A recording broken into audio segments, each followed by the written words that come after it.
এখানে এই লোকটি দেখতে পায় যে মাটির ফাটল দিয়ে টিপ টিপ পানি পড়ছে এবং এর ভিতরে কিছু একটা রয়েছে। সাথে সাথে সে সেখানে খোঁড়া শুরু করে এবং সেখান দিয়ে অনেক বেশি জল বেরোচ্ছে। আমরা তো সবাই জানি মাটির নিচে অনেক ভয়ঙ্কর প্রাণী লুকিয়ে থাকে। সে যখন খুঁড়তে খুঁড়তে একটু গভীরে যায় তখন সে এমন একটি জিনিস দেখতে পায় যেটা দেখলে সত্যি আপনি অনেকটাই চমকে যাবেন বন্ধু।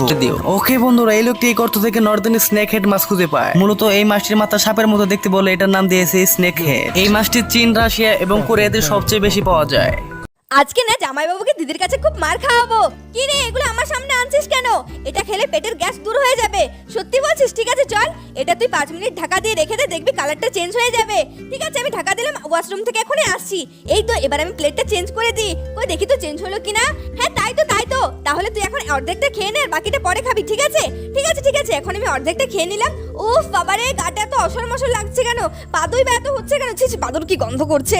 এই তো এবার দিদিকে মেসেজটা পাঠিয়ে দিই। এই তো মেসেজ এসেছে, এখন বাকি অর্ধেকটা খেয়ে নি গিয়ে। যাই। ও মাই গড আরিয়ান, তুমি আমার ট্যাবলেটটা খেয়ে নিলে কেন? আরে ওটা দাও আমাকে, আজকে তোমাকে তো আমি মেরে ফেলবো। এখানে এই মেয়েটি সকালে ঘুম থেকে উঠে ব্রাশ করছিল, তখনই তার কোরিয়ান বয়ফ্রেন্ড তাকে ফোন দেয়। এখন যদি এই মেয়েটি ভিডিও কল রিসিভ করে তাহলে তো মেয়েটিকে দেখে সে পছন্দই করবে না, কারণ এই মেয়েটির থেকে তার কোরিয়ান বয়ফ্রেন্ড অনেকটা হ্যান্ডসাম। তাই এই মেয়েটি তাড়াতাড়ি করে মেকআপ করতে শুরু করে আর তার মুখের চারিদিকে ক্রিম লাগিয়ে নেয় আর তার চোখে কাজলও পরে নেয়। মাকে ভালোবাসলে একটি লাইক একটি সাবস্ক্রাইব করে যাবে। আরে আমি তো লিপস্টিক দেইনি, তাড়াতাড়ি এখন এই লিপস্টিকও দিয়ে নেই। এখন এই মেয়েটা তো তার বয়ফ্রেন্ডের কল রিসিভ করেছে এবং কি তার বয়ফ্রেন্ড দেখে বলে তুমি তো দেখতে সেই কিউট, কিন্তু এই মেয়েটি তো আসলে মেকআপ করে এসেছে। দেখো বাথরুমের মধ্যে কাপ সাজাচ্ছি কেন বলো তো? এখনই নিহা আসবে। ও কালকে আমার মাথার মধ্যে বাথরুমে মিথ্যে রক্ত দিয়ে ভয় খাইয়ে দিয়েছিল। আজকে ওকে বাথরুমের মধ্যে আমি তেল আর কাপ দুটো দিয়ে একদম পা ভাঙবো। আর এই দেখো এটা দরজার মধ্যে স্যালো টিপ। এটা কি বলো তো? Baking soda. বেশি খেলেই পটি করতে হবে। নেহা এই নে তোর জন্য কফি এনেছি, সারাদিন এত খাটাখাটনি করিস তার জন্য।